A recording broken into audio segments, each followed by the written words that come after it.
Starting range जो है बहुत कम है, यानी कि 2 पैनल्स के ऊपर ये स्टार्ट हो जाता है। इसमें built in anti dust kit है और प्योर साइन वेव इन्वर्टर है। और इसके अलावा वाईफाई इन्होंने क्लेम किया हुआ है, लेकिन नीचे लिखा हुआ है ऑप्शनल वाईफाई, यानी वाईफाई इसके साथ हम कार्ड लगा कर वाईफाई चला सकते हैं, वरना इसमें वाईफाई नहीं चल सकता। और 80 एम्पेयर का इसका एमपीपीटी चार्जिंग है, और जो है इसमें लिथियम बैटरी भी कनेक्ट कर सकते हैं, और प्योर एमपीपीटी, ट्रू एमपीपीटी है, और बगैर बैटरी के ये बिल्कुल नहीं चलता। इसके अलावा ये ग्रिड शेयरिंग यानी कि MKS ग्रिड शेयरिंग ऑप्शन भी है इसमें। नंबर 1 पे आउटपुट सोर्स प्रायोरिटी का प्रोग्राम है। इस प्रोग्राम में आपको 4 ऑप्शन देखने को मिलते हैं। पहले नंबर पे USB, फिर SUB, उसके बाद SBU, फिर चौथा इसमें ऑप्शन वो भी अवेलेबल है, यानी कि MKS यानी कि ग्रिड शेयरिंग। ग्रिड शेयरिंग का ऑप्शन पाकिस्तान में मिलने वाले चंद एक बड़े इन्वर्टर्स में ही पाया जाता है, और ये ऑप्शन सबसे पहले शायद इन्फ्लेक्स ने पाकिस्तान में इंट्रोड्यूस करवाया था। MKS में होता है ये कि अगर सोलर पावर कम होती है तो फिर वो शेयरिंग करता है। अगर आपने अपने सोलर इन्वर्टर को एज अ UPS यूज़ करना है तो फिर USB रखें। अगर आप इसके साथ सोलर पैनल यूज़ नहीं कर रहे तो फिर आपने USB यूज़ करना है। इसके बाद अगर आप इसको सोलर इन्वर्टर के तौर पर यूज़ करते हैं तो फिर अगले तीनों ऑप्शन आप इनमें से कोई भी यूज़ कर सकते हैं, यानी कि अगर आप SUB ऑप्शन सेलेक्ट करेंगे तो फिर सारा दिन सोलर चलेगा और शाम को लोड ऑटोमेटिकली जो है यूटिलिटी के ऊपर शिफ्ट हो जाएगा, यूटिलिटी यानी वापडा के ऊपर, और बैटरी सिर्फ बैकअप के तौर पर यूज़ होगी। इसके बाद नेक्स्ट ऑप्शन जो है SBU यानी कि मोस्ट इकोनॉमिकल ये मोड है। इसमें सबसे पहले सोलर चलेगा और शाम को बैटरी के ऊपर सारा लोड शिफ्ट हो जाएगा जब सोलर बंद होता है, तो फिर ये बैटरी एक ख़ास लेवल तक डिस्चार्ज करेगा जो आपने इसके अंदर प्रोग्रामिंग रखी होगी, उस तक इसको यूज़ करेगा। उसके बाद बैटरी को हाफ या जितना भी आप छोड़ना चाहें छोड़ देगा। उसके बाद ये यूटिलिटी के ऊपर शिफ्ट हो जाएगा और यूटिलिटी पे चलता रहेगा। और इसके अंदर एक सेटिंग है 13 नंबर की, उस सेटिंग तक जब बैटरी चार्ज हो जाएगी उसके बाद ये फिर दोबारा से बैटरी के ऊपर सारा लोड शिफ्ट कर देगा और वापडा को फिर से छोड़ देगा। तो ये हो गया तीसरा मोड SBU। ज़्यादातर लोग SBU मोड रखते हैं चूँकि इसमें काफ़ी हद तक बचत हो जाती है। दिन को जो बैटरियाँ हम सोलर से चार्ज करवाते हैं शाम को हम उनको यूटिलाइज़ कर लेते हैं। इसी तरह से चौथा ऑप्शन जो है MKS प्रायोरिटी का ऑप्शन जो है, इसमें ये होता है कि दिन के टाइम अगर सोलर चल रहा है तो सोलर से जो पावर कम है, अगर बादल आ जाते हैं मौसम ख़राब हो जाता है तो सोलर की जो पावर कम है, यानी कि अगर आपका लोड ज़्यादा है तो वो लोड जो है वो शेयरिंग कर लेगा इससे वापडा से, वो थोड़ा सा वापडा को यूज़ कर लेगा और थोड़ा सा सोलर को यूज़ कर लेगा। इस तरह से ये ग्रिड के साथ शेयरिंग करता है इस मोड के ऊपर। और शाम को क्या होता है, शाम को ये ऑटोमेटिकली सारा लोड जो है वापडा के ऊपर डाल देता है और बैटरी को सिर्फ बैकअप के तौर पे यूज़ करता है। इसके बाद नंबर 2 की सेटिंग है, ये है मैक्सिमम चार्जिंग करंट। दोस्तों ये टोटल चार्जिंग करंट है, यानी कि इसी सेटिंग में आपका वापडा का चार्जिंग करंट भी है और सोलर का भी है। अगर आपने 100 एम्पेयर आवर की बैटरी लगाई हुई है तो आपने इस सेटिंग को 20 एम्पेयर से ज़्यादा नहीं रखना। अगर आप 200 एम्पेयर या इससे बड़ा बैटरी बैंक यूज़ कर रहे हैं तो फिर आप इसको 30 पे सेट कर सकते हैं। इसी तरह से थर्ड ऑप्शन जो है, इस सेटिंग जो है AC इनपुट वोल्टेज रेंज, ये APL और UPS 2 टाइप के मोड्स हैं। यानी कि APL पे रखेंगे तो इसमें जो पावर शिफ्टिंग का गैप है वो 20 मिली सेकंड का होगा, और UPS पे ये गैप बिल्कुल नेग्लिजिबल होगा जो इंसानी आंख नहीं देख सकती, यानी कि 10 मिली सेकंड का गैप आएगा।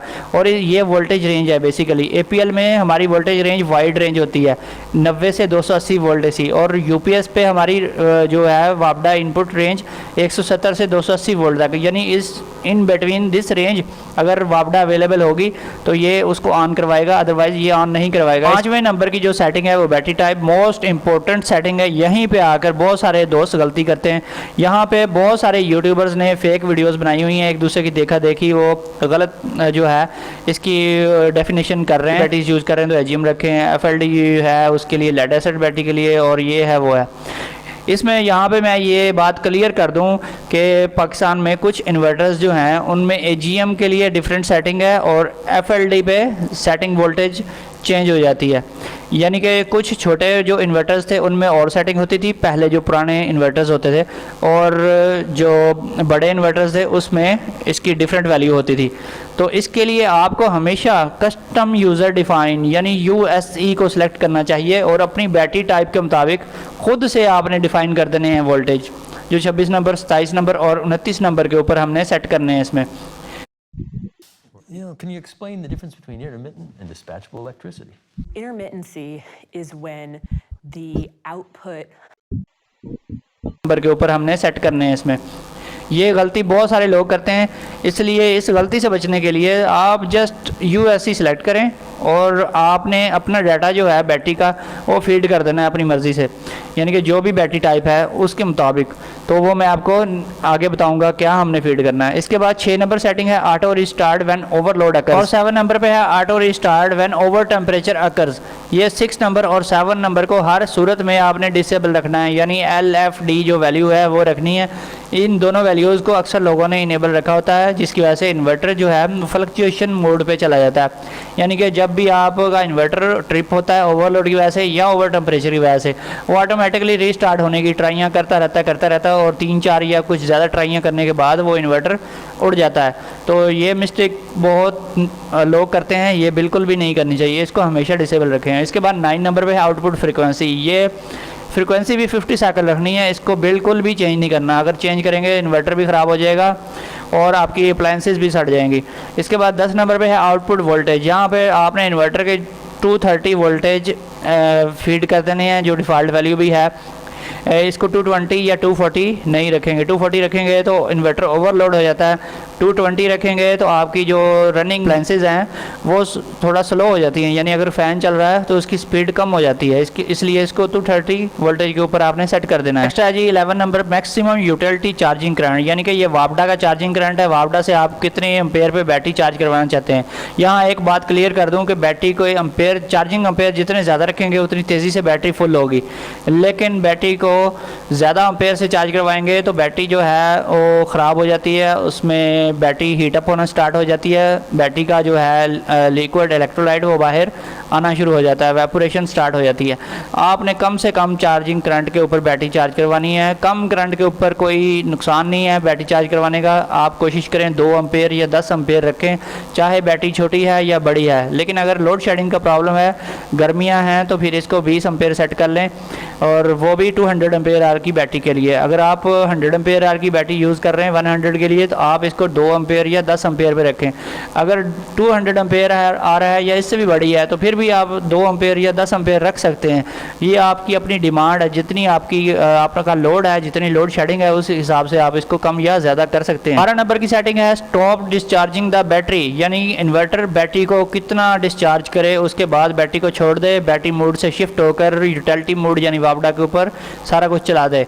तो ये आपने यहाँ पे सेटिंग करनी है। आपके पास अगर PV 2200 मॉडल है तो फिर आपने 11.5 इसकी वैल्यू रखनी है। अगर आप PV 3200 यूज़ कर रहे हैं तो फिर आपने इस वैल्यू को 23.0 पे सेट कर देना है। 3 नंबर की सेटिंग है स्टॉप चार्जिंग द बैटरी, यानी कि बैटरी कहाँ तक चार्ज करवाए उसके बाद चार्जिंग स्टॉप कर दे, वापडा भी छोड़ दे और सारा लोड जो है बैटरी के ऊपर डाल दे। यानी ये 12 नंबर और 13 नंबर की सेटिंग SBU मोड के ऊपर ही सिर्फ काम करती है। 13 नंबर को आपने FUL रखना है, चाहे कोई भी इन्वर्टर है आपका, इसको FUL यानी कि बैटरी जब तक फुल चार्ज ना हो उसके ऊपर लोड ना डाला जाए, और ये वापडा से ही आपका लोड भी चलाता रहे और वापडा से ही बैटरी को चार्ज भी करता रहे।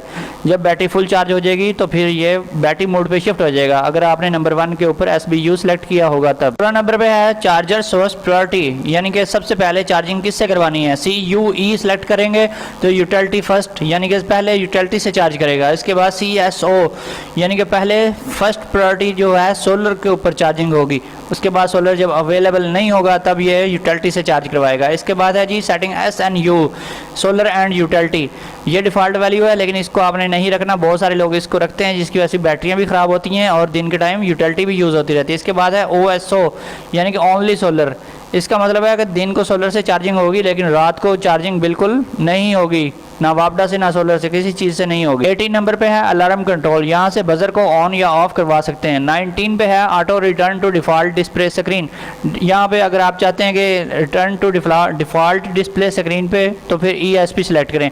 अगर चाहते हैं स्टे एट लेटेस्ट स्क्रीन, एक ही स्क्रीन के ऊपर रुका रहे, तो फिर FEP को सिलेक्ट कर लें। 20 नंबर पे है बैक लाइट कंट्रोल, यहाँ से लाइट को ऑन ऑफ करवा सकते हैं इन्वर्टर की। इसके बाद है 22 number beep while primary source is interrupted, यानी जब वापडा आती है या जाती है, हमारा प्राइमरी सोर्स जब इंटरप्टेड होता है तब ये एक लंबी सी बीप देता है, यहाँ से इसको ऑन या ऑफ करवा सकते हैं। ओवरलोड बाईपास, यहाँ पे इसको डिसेबल अगर रखेंगे तो अगर बैटरी मोड के ऊपर चल रहा है इन्वर्टर और ओवरलोड हो जाता है, ज़्यादा लोड डाल देते हैं, तो ये शट डाउन हो जाएगा, लेकिन वापडा को ऑन नहीं करवाएगा। अगर यहाँ से इसको अनेबल कर देंगे तो फिर ये ओवरलोड होने की सूरत में वापडा के ऊपर लोड डाल देगा, सारा सिस्टम शट डाउन नहीं होगा।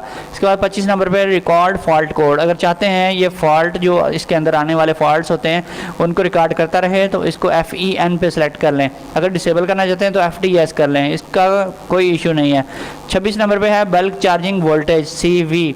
आप कितने चार्जिंग वोल्टेज सेट करवाना चाहते हैं इसके चार्जर के, तो यहाँ से आप सेलेक्ट कर सकते हैं। यहाँ पे इसने जो डिफ़ॉल्ट वैल्यूज़ दी हुई हैं 14.1 और 28.2 दूसरे 24 वोल्ट वाले मॉडल के लिए, यानी कि ये है सिंपल लेड एसिड बैटरी के लिए। अगर आप ट्यूबलर बैटरी यूज़ कर रहे हैं तो फिर आपको ये वैल्यूज़ जो हैं बढ़ानी पड़ेंगी, यानी कि यहाँ पे हम सिंगल बैटरी जो है PV 2200 उसके लिए हम यूज़ करेंगे। ट्यूबलर बैटरी के लिए PV 2200 में आपने रखना है 14.6 और ट्यूबलर बैटरी के लिए PV 3200 में आपने सेलेक्ट करना है 29.2 वोल्टेज। ये बहुत ज़रूरी है, अगर ये वोल्टेज सेट नहीं करेंगे तो फिर बैटरियाँ चार्ज नहीं होंगी। इसके बाद 27 नंबर पे है फ्लोट चार्जिंग वोल्टेज। यहाँ से फ्लोट चार्जिंग वोल्टेज आपने 13.5 सिंगल बैटरी के लिए और डबल बैटरी के लिए 27.0 सेट करने हैं। ये है कट ऑफ चार्जिंग वोल्टेज। इसके बाद 29 पे है लो DC कट ऑफ वोल्टेज, यानी कि कितनी बैटरी को डिस्चार्ज करे, कहाँ तक उसको यूज़ करे उसके बाद छोड़ दे। सिंगल बैटरी में है 10 वोल्ट और डबल बैटरी में आपने रखने 20.0। 30 नंबर पे है बैटरी इक्वलाइजेशन। अगर आपकी बैटरीज नई हैं और बिल्कुल ठीक है, बैकअप आपको अच्छा दे रही हैं, तो आप इक्वलाइजेशन को ऑफ ही रहने दें, इसको डिसेबल रखें जो कि डिफ़ॉल्ट वैल्यू है। अगर आपकी बैटरीज थोड़ी पुरानी हो गई हैं, बैकअप इशू आ रहा है, तो फिर बैटरी इक्वलाइजेशन को ऑन करवा लें। EEN पे रखेंगे तो बैटरी इक्वलाइजेशन जो है अनेबल हो जाएगी।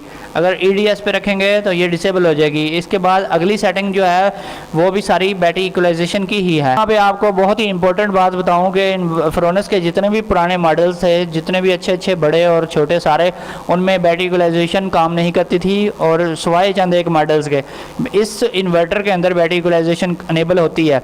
पहले वाले में अनेबल नहीं होती थी, ट्यूबलर बैटरी के ऊपर, सिंपल बैटरीज के ऊपर अनेबल हो जाती थी। इसके बाद 31 के ऊपर बैटरी इक्वलाइजेशन वोल्टेज। ये आपने इक्वलाइजेशन वोल्टेज कितने रखने हैं, आपने जो बैटरी लगाई है उसके जो बल्क चार्जिंग वोल्टेज रखे हुए हैं उसका 0.2 ज़्यादा रखना है यहाँ पे।